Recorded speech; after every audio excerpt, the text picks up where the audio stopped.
오늘은 주님이 나를 교회로 부르셨습니다 시리즈 교회로 살아가야 하는 이유에 대해서 말씀 제목으로 말씀을 나누려고 합니다. 5월 한 달 동안 교회에 관한 설교를 준비하다 보니까 교회 미래에 대해서 참 많은 생각을 하게 되었습니다. 주님이 친히 계획하시고 직접 세우신 이 더 꿈의 교회가 하나님의 꿈을 이루기 위해서 지금 어디쯤 와 있고 또 어떻게 나아가야 할지를 계속 고민하게 됩니다. 그래서 정말 많은 책들을 읽고 있고요. 또 6월 달에는 서울에 저명한 목사님이 하시는 목회 컨퍼런스에도 참석할 예정입니다. 우리 더 꿈의 교회는 개척부터 지금까지 하나님의 은혜로 정말 놀라운 일들을 많이 경험했습니다. 그러나 저는 지금부터가 중요하다고 생각을 합니다. 우리는 이제 결정해야 합니다. 우리가 정말 하나님이 부르신 교회가 되기를 원한다면 현재 우리 교회가 품고 있던 꿈과 비전이 이루어져 가고 있는 것을 보는 것에 만족할지, 아니면 하나님께서 이루실 새로운 꿈을 붙들고 더 큰 부흥을 이룰지를 결정해야 합니다. 아마 어떤 분들은 더 꿈의 교회가 부흥하는 게 나랑 무슨 상관이 있냐, 나에게 무슨 유익이 있냐 라는 분들도 계실 거예요. 교회가 부흥하면 나한테 뭐가 좋지? 교회만 커지는 거 아닌가? 교회가 커질수록 더 바빠지고 더 헌신해야 되고 더 많은 일들이 생기는 거 아닌가? 틀린 말은 아닙니다. 솔직히 맞는 말이죠. 교회가 성장할수록 해야 할 일도 많아지고 감당해야 할 책임과 부담감도 커집니다. 저도 마찬가지예요. 교회가 성장할수록 목사인 제가 할 일이 점점 더 늘어납니다. 그래서 오히려 제가 더 부흥을 안 바라고 있을지도 모르겠습니다. 그런데 여러분, 그걸 아셔야 돼요. 교회가 하나님 앞에서 건강하게 부흥하고 성장할수록 더 많은 사람들이 하나님을 보게 됩니다. 더 놀라운 하나님의 능력을 보게 되고 더 위대한 역사와 축복을 많은 사람들이 누리게 된다는 것을 아셔야 합니다. 그리고 물론 그 과정에서 우리 역시도 하나님께서 보여주시는 새로운 일을 경험하게 됩니다. 우리 더 꿈의 교회 창립 말씀이 이사야서 42장 9절 말씀인데, 우리 복도에 가면 이렇게 글씨가 적혀 있죠. 우리 한 성도님께서 직접 글씨를 새겨 주셨습니다. 이사야서 42장 9절에 이렇게 나오죠. 보라, 전에 예언한 일이 이미 이루어졌느니라. 이제 내가 새 일을 알리노라. 그 일이 시작되기 전에라도 너희에게 이르노라. 여러분, 주님은 새 일을 알리시기를 원하십니다. 그렇기 때문에 우리는 단지 내가 은혜 받는 것에서 멈추면 안 됩니다.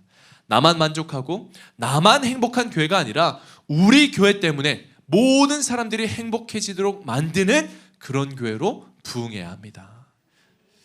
저는 신앙생활에요, 몇 가지 단계가 있는 것 같아요. 여러분은 어느 단계에 있나 한번 보세요. 총 5가지 단계가 있는데, 먼저 첫 번째가 뭐냐면 종교신앙 단계입니다. 신앙생활을 종교적 취미생활로 하시는 분들이 이 단계에 속해 있어요. 시간이 되면 교회에 나오고 시간이 안 되면 교회 안 나와도 마음속에 큰 부담은 없습니다. 그 다음 단계가 뭐냐면 주일신앙 단계예요. 구원의 확신은 있습니다. 교회를 안 나오면 무언가 죄의식을 가져요. 그래서 꾸준히 주일 성수를 하지만 삶 전체가 하나님께 연결되지는 못합니다. 우리가 썬데이 크리스찬이라고도 말을 하죠. 주일에만 한정되어 있는 신앙, 이 신앙 단계에 있는 사람들은 7분의 1 신앙생활만 하고 있는 거예요. 그래서 온전한 신앙생활을 하기 위해서는 주일 신앙 다음 단계로 넘어가야 됩니다. 바로 주님 신앙 단계입니다. 이 단계는 말씀을 잘 배우고 깨달아서 나를 하나님의 자녀로 택하신 하나님의 뜻을 알고 믿음의 열심을 내는 단계예요. 수요 예배에도 나오고 새벽 예배에도 나오고 교회에서 열심히 신앙생활을 합니다. 그런데 이 단계에서 머무르면 안 됩니다. 나를 구원한 하나님의 목적이 무엇인지 깨달아야 돼요. 그 목적을 깨달아야 신앙생활에 열정이 생기고 열심이 생깁니다. 그래서 네 번째 단계를 뭐라고 말하고 싶냐? 저는 사명신앙 단계라고 말하고 싶습니다. 주님이 주신 사명을 깨닫고 내게 주신 영적 은사와 능력을 갖고 열심히 헌신하는 단계예요. 그래서 교회를 섬기는 게 기뻐요. 감사해요. 사역하는 게 행복합니다. 그런데 이 단계에 오래 머무르면 안 되는 위험 요소가 하나가 있는데요. 사람이란 존재가 다 그렇듯이 사람은 시간이 흐르면 누구나 지치게 되어 있습니다. 그러다 보니까 이 단계에 오래 머물다 보면은 다른 사람들이 알아주지 않고 목사가 인정해주지 않으면 섬김의 열정은 사라지고 오히려 불평과 불만이 남아버리는 이상한 성도가 되기도 합니다. 그리고 예전에 섬겼던 헌신, 섬김, 그 헌신의 추억만을 가진 골동품 성도가 되기도 합니다. 그래서 우리는 마지막 단계까지 성장하고 나아가야 되는데요. 그 마지막 단계가 무엇이냐? 저는 이렇게 말하고 싶습니다. 바로 사랑신앙 단계입니다. 이 단계는 하나님의 사랑이 모든 이유가 되는 거예요. 여러분, 우리의 신앙이 시작될 수 있었던 이유가 무엇입니까?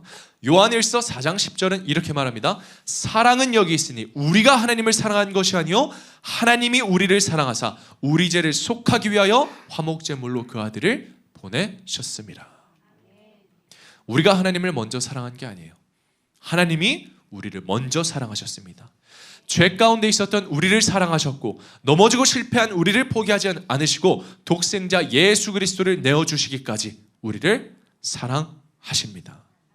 그래서 이 사랑신앙 단계까지 오면요, 우리가 더 이상 내가 뭘 해야 하지? 라고 고민만 하는 게 아니라 이 하나님의 크신 사랑을 내가 어떻게 갚으며 살아갈까?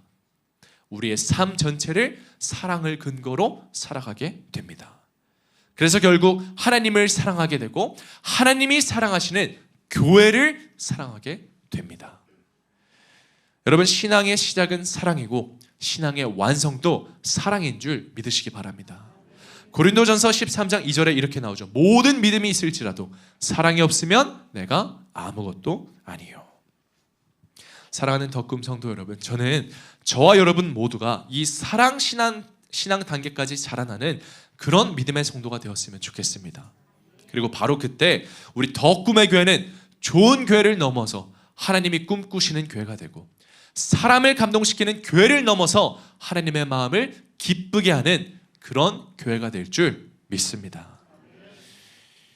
오늘 본문을 보면요, 오늘 본문에는 예수님께서 교회라는 단어를 처음으로 언급합니다.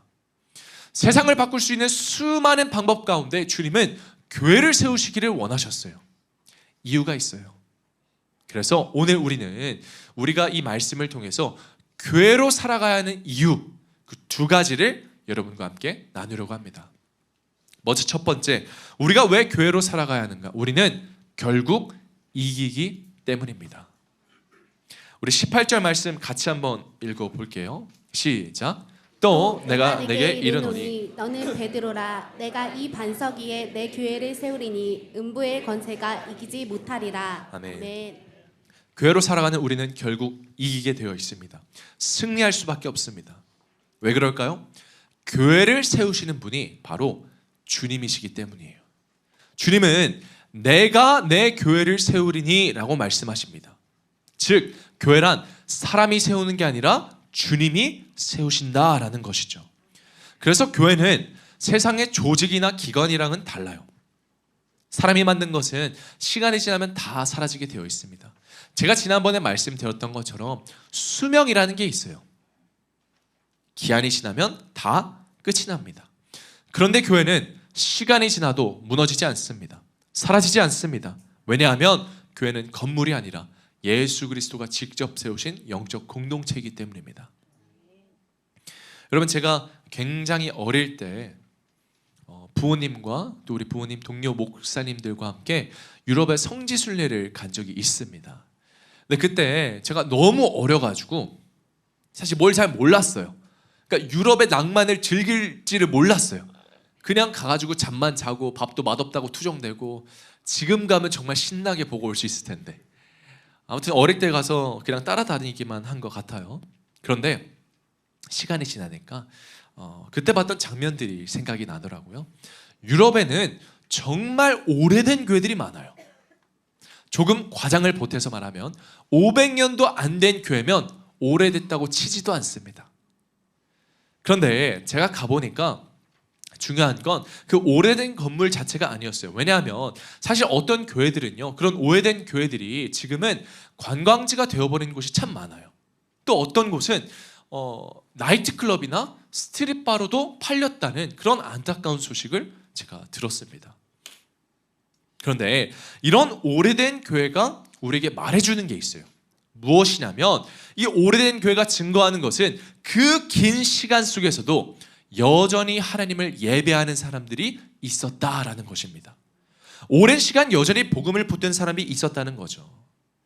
수백 년의 역사를 보면요, 수많은 제국들이 사라졌습니다. 수많은 왕과 권세자들이 무너졌습니다.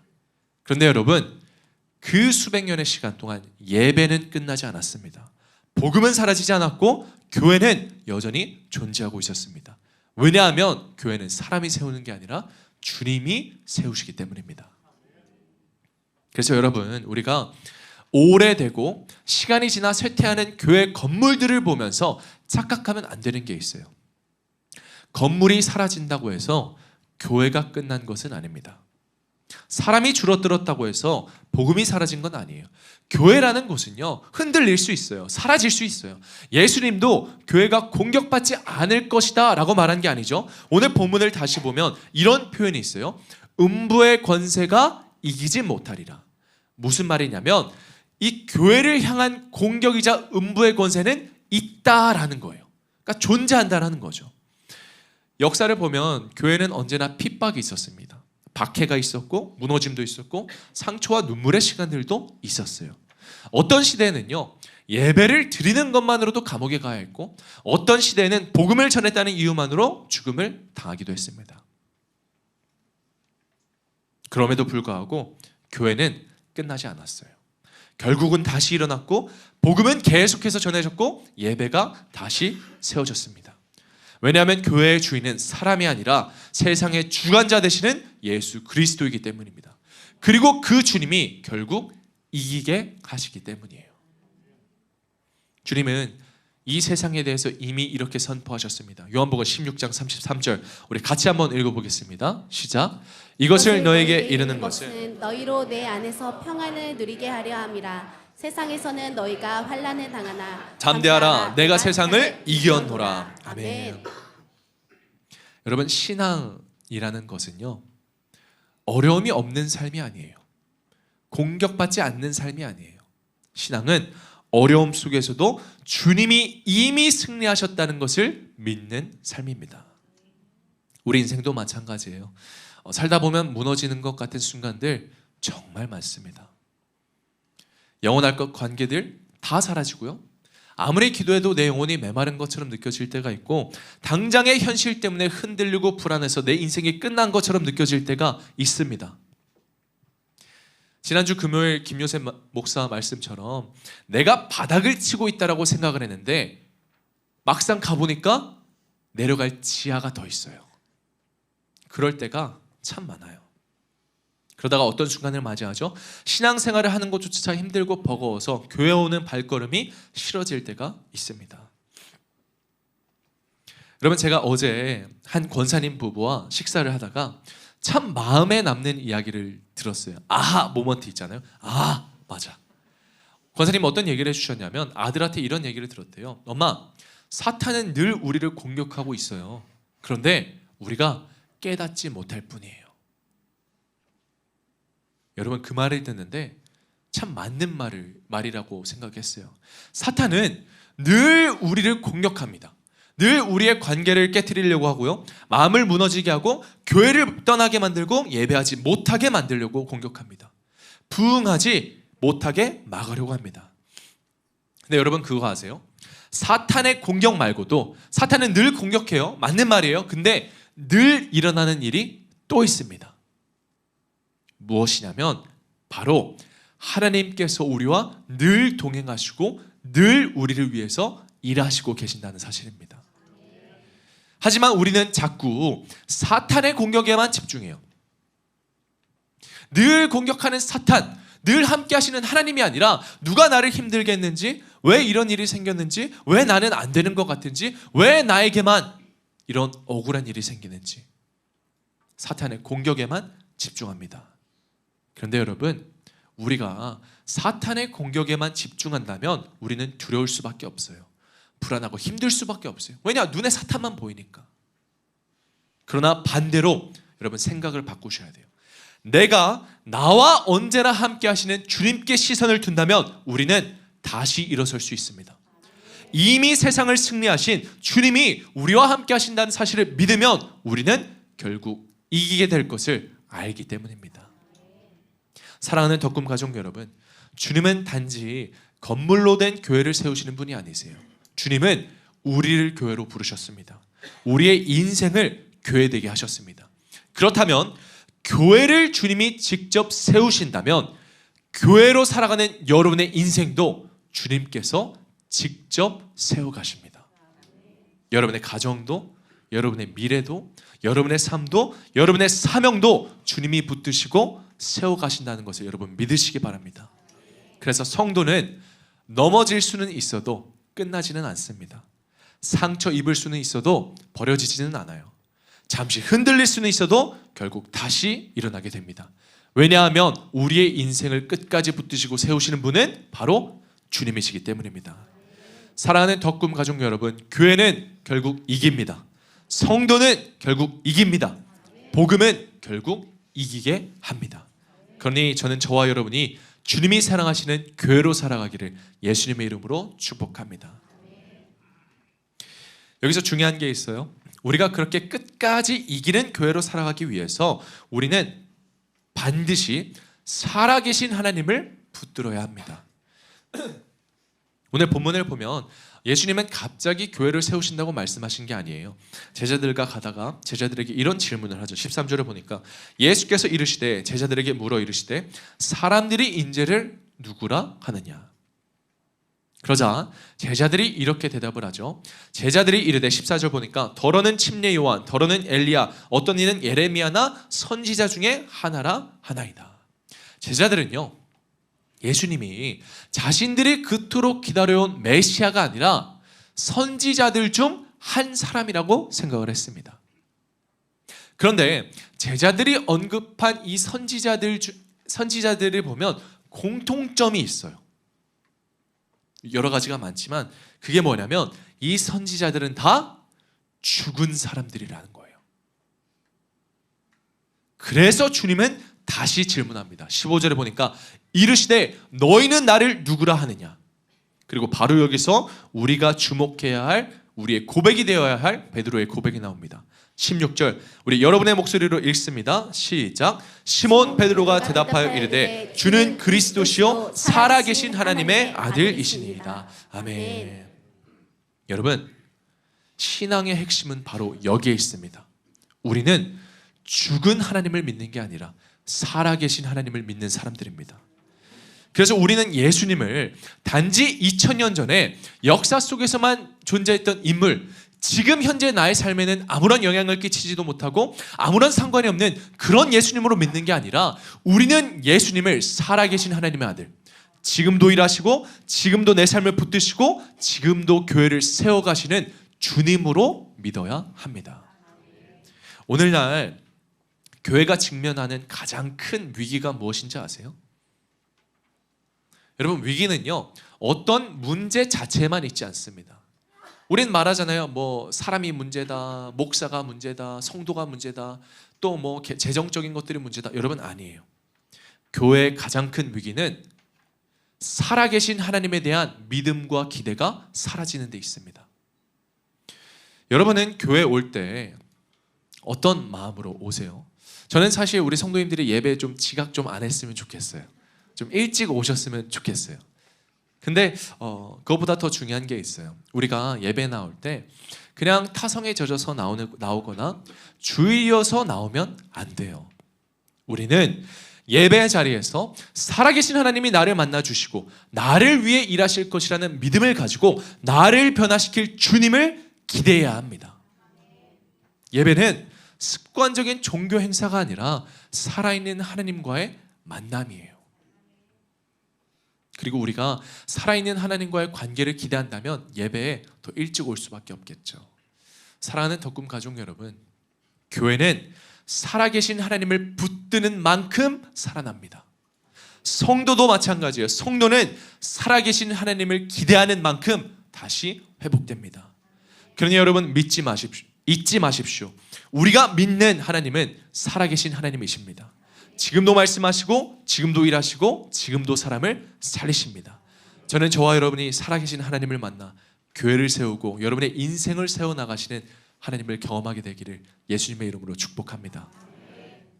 우리가 한 걸음 더 나아가서 교회로 살아가야 하는 이유가 있어요. 그 두 번째, 왜냐하면 결국 풀리기 때문입니다.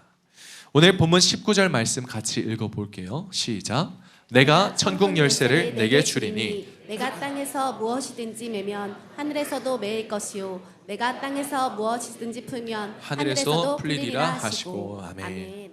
여러분, 교회는요 하늘 문이 열리는 곳이에요. 오늘 주님은 베드로의 신앙 고백 위에 교회를 세우고 천국 열쇠를 주신다고 말씀하세요. 열쇠는 어떤 기능을 갖고 있죠? 닫힌 것을 엽니다. 묶여 있으면 그거를 풀어줄 수가 있어요. 즉 교회는 닫혀있는 인생이 열리는 곳이 되어야 한다는 거죠. 묶여있던 영혼이 풀리고 무너졌던 인생이 회복되고 죄에 묶인 사람이 자유케 되고 절망 속에 있던 사람이 다시 살아나는 곳이 교회입니다. 왜냐하면 교회 안에는 살아계신 하나님이 함께 하시기 때문입니다. 사람들은 전부 다 어딘가에 묶여 살아갑니다. 어떤 사람은 상처에 묶여 살아가죠. 과거의 실패에 묶여 살아가죠. 비교와 열등감에 묶여 살아가고 또 누구는 돈과 욕심에 묶여 살아갑니다.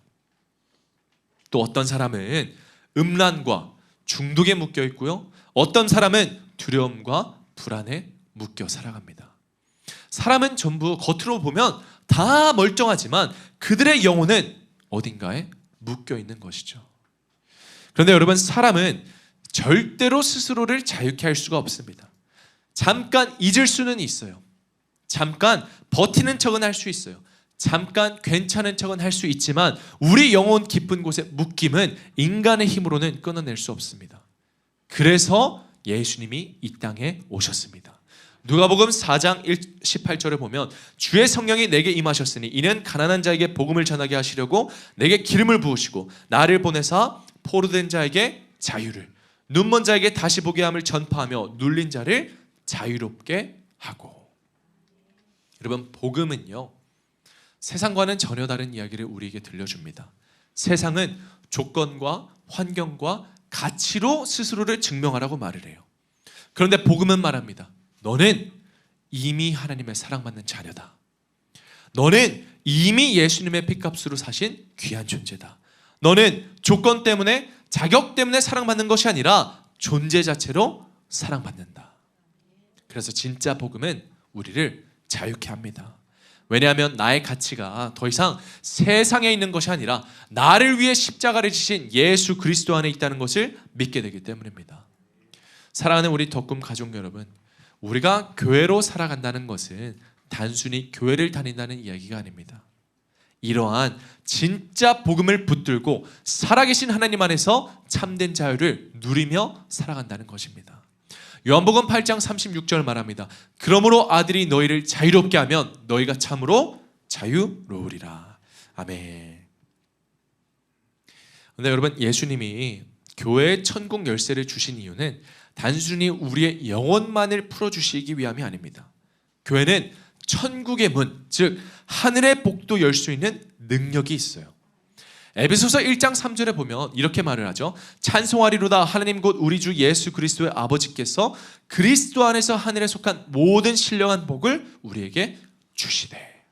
여러분 잘 보세요. 하나님은 이미 우리에게 모든 복을 주셨습니다. 근데 어디 안에서 주셨어요? 그리스도 안에서. 즉 예수 그리스도의 몸된 교회 안에서 우리는 하늘에 속한 모든 신령한 복을 누릴 수 있다라는 거예요. 근데 여기서 성경이 말하는 신령한 복은 세상적인 형통을 의미하지는 않습니다. 우리는 자꾸 복을 육적인 것으로만 생각을 해요. 물론 하나님은 육적인 필요도 채워주십니다. 그러나 성경이 말하는 복은 그런 차원을 넘어서요. 성경이 말하는 복은 죄사함의 은혜입니다. 구원의 감격이에요. 하나님의 자녀됨과 예배 가운데 누릴 수 있는 평안과 살아계신 하나님과 동행하는 기쁨, 이것이 교회 안에서 누릴 수 있는 하늘의 신령한 복입니다. 그런데 하나님은 이미 이러한 복들을 우리에게 다 주셨지만 우리가 그것들을 누리지 못하는 이유는 우리의 시선이 세상에 묶여있기 때문이에요. 돈이 없으면 불안하죠. 문제가 생기면 하나님이 떠난 것 같죠. 삶이 흔들리면 하나님의 은혜도 뭐고 다 끝난 것 같다고 생각을 합니다. 그런데 여러분, 하늘의 신령한 복은 상황에 따라 사라지는 게 아니에요. 환경이 흔들려도 사라지지 않고 사람이 떠나도 빼앗기지 않고 여러분의 삶이 흔들려도 그대로 있습니다. 왜냐하면 그 복의 근원이 살아계신 하나님이기 때문입니다. 그래서 우리가 교회로 살아가야지만 우리는 세상이 줄 수 없는 진정한 복을 누리게 되는 거예요. 저는 여러분들이 교회 안에서 이런 복을 누리며 살아갔으면 좋겠습니다. 그런데 무엇보다 하나님께서 우리에게 그런 하늘의 복을 주시는 이유는 우리가 그 복을 우리만 누리려고 하기 위함이 아닙니다. 서도에서 말씀드린 것처럼 하나님은 그 은혜와 사랑이 우리 안에서 머물기만을 원하시지 않으시고 그것들이 흘러가기를 원하십니다. 왜냐하면 교회는 하늘의 복을 받는 곳인 동시에 그 복을 세상에 흘려보내는 공동체이기 때문입니다. 그래서 주님은 단지 이 땅에 오셔서 좋은 교회 하나, 로마 제국을 이길 수 있는 거대한 교회 하나를 세우는 걸 원하지 않으셨어요. 주님은 우리를 교회로 부르셨습니다. 나를 교회로 부르셨습니다. 그러니 이제 내가 먼저 하늘의 복을 풀어내는 사람이 돼야 돼요. 우리에겐 천국 열쇠가 주어졌습니다. 여러분, 내 안에 은혜가 흐르고 내 안에 사랑이 흐르고 내 안에 복음이 먼저 흘러야 합니다. 여러분, 교회 문이 언제 열리는 줄 아세요? 교회는 주일 아침에 열리는 게 아니에요. 진짜 교회는 월요일부터 시작됩니다. 더 자세히 말하면 여러분이 예배당 문 밖을 나가는 순간 교회 문이 열려야 돼요. 여러분의 가정에서 교회 문이 열려야 되고 여러분의 직장에서 교회 문이 열려야 되고 학교와 사업장과 삶의 자리에서 교회 문이 열려야 합니다. 저는 오늘 여러분들에게 도전하고 싶습니다.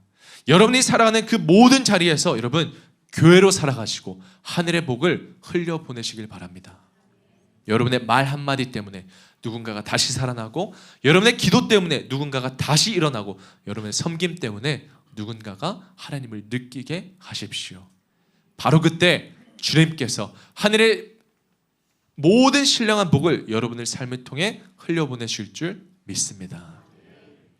저는 우리 더 꿈의 교회가 그런 교회가 되었으면 좋겠어요. 단순히 좋은 교회를 넘어서서 하나님이 꿈꾸시는 교회, 사람들이 많이 모이는 교회, 그런 교회가 아니라 살아계신 하나님을 경험하는 교회가 되었으면 좋겠습니다. 그래서 교회 오는 발걸음마다 모든 성도님들이 오늘 하나님이 나를 만나 주실 거야, 오늘 하나님이 내 삶 가운데 일하실 거야 라는 그런 소망이 회복되는 그런 교회가 되기를 예수님의 이름으로 소망합니다. 말씀을 맺겠습니다. 어쩌면 지금 시대는요, 그 어느 때보다 교회다운 교회를 기다리고 있는 시대일지도 모릅니다. 세상은 점점점 화려해지고 있죠. 더 편리해지고 있죠. 더 많은 것을 가지고 있어요. 또 한편으로는 점점점 분열되고 있어요. 어지러워지고 있어요. 혼란스럽습니다. 그래서 사람들의 영혼은 점점 메말라갑니다. 여러분, 우리가 주변을 둘러보잖아요. 아픈 사람들 정말 많아요. 웃고는 있지만 마음은 산산조각 나 있고 딱 보면 괜찮은 것 같아. 근데 사실 괜찮은 척하는 거예요. 버티고 있는 거예요. 살아가고는 있지만 영혼은 죽어가고 있는 사람이 정말 너무나도 많습니다. 그래서 우리가 교회로 살아가야 돼요. 결국 주님이 이기게 하시고 풀리게 하기 때문입니다. 물론 그럼에도 불구하고 여러분, 교회로 살아가는 순간 고난과 문제와 위기는 찾아옵니다. 그러나 그 모든 시간은 결코 헛되지 않아요. 그 모든 시간은 결국 하나님 앞에서 간증의 재료가 되고 우리의 인생의 영광이 될 것입니다. 성경은 우리에게 분명히 이렇게 말을 하잖아요. 로마서 8장을 보니까 생각하건대 현재의 고난은 장차 우리에게 나타날 영광과 비교할 수 없도다. 그러니 사랑하는 덕꿈 가족 여러분, 절대로 낙심에 익숙해지지 마십시오. 절대로 두려움에 지지 마세요. 불안에 사로잡히지 마세요. 우리를 무너뜨리려는 사탄의 계획은 반드시 실패합니다. 그러나 우리를 영화롭게 하시는 하나님의 섭리는 반드시 이루어질 것입니다. 왜냐하면 예수님은 지금도 자신의 교회를 세우고 있기 때문입니다. 그러니 여러분, 주어진 삶 속에서 최선을 다해 살아가세요. 그런데 만약 여러분이 할 수 없는 문제와 어려움을 맞닥뜨린다면 그건 여러분의 몫이 아니라는 거예요. 주님께 맡기세요. 살아계신 하나님을 믿고 의지하고 내어드리시기 바랍니다. 그러면 저와 여러분은 하나님의 존귀한 교회로, 멋진 교회로 살아가게 될 줄 믿으시기 바랍니다. 오늘 두 가지를 알려드렸어요. 우리는 교회로 살아가야 합니다. 왜냐하면 결국 이기기 때문입니다. 그리고 결국 풀리기 때문입니다. 주님이 세워가시는 인생, 우리 주님께 맡겨드리며 우리 시간 이 찬양으로 같이 고백하겠습니다. 날이 저물어 갈 때, 날이 저물어 갈 때, 빈들에서 걸을 때, 그때가 하나님의 때,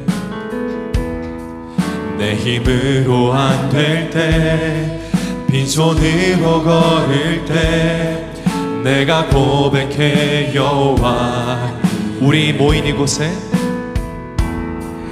우리 모인 이곳에 주님 함께 계시네. 누리네 아버지 은혜. 적은 떡과 물고기 내 모든 걸 드릴 때 모두 고백해 여호와. 주가 일하시네.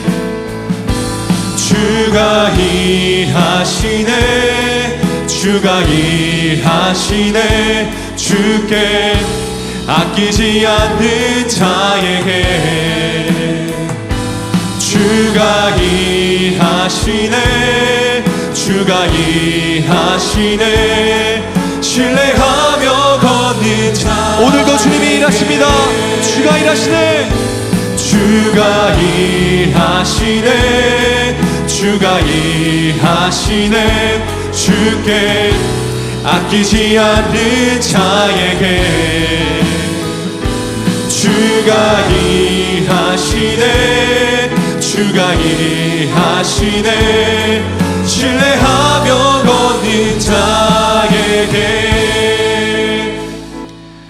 사랑이 많으신 아버지 하나님,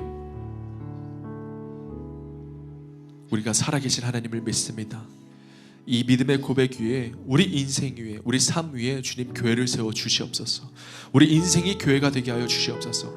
결국 이기게 되는, 결국 모든 상처와 아픔과 어려움으로부터 풀리게 되는 교회가 되게 하여 주시옵소서. 주님, 이 시간 나는 아무것도 할 수 없고 연약함을 고백하오니 오늘도 일하실 주님을 바라보고 오늘도 나를 위하여 일하고 계신 주님만을 신뢰하며 살아가는 우리가 되게 하여 주시옵소서. 우리가 교회로 살아가는 모든 순간 결국 하나님이 모든 것을 합력하여 선을 이루실 것을 믿사오니 주님, 오늘도 우리가 교회로 부르신 그 주님의 부르심에 믿음으로 응답하는 모든 믿음의 자녀가 다 되게 하여 주시옵소서. 감사드리며 모든 말씀 예수님의 이름으로 기도드립니다. 아멘.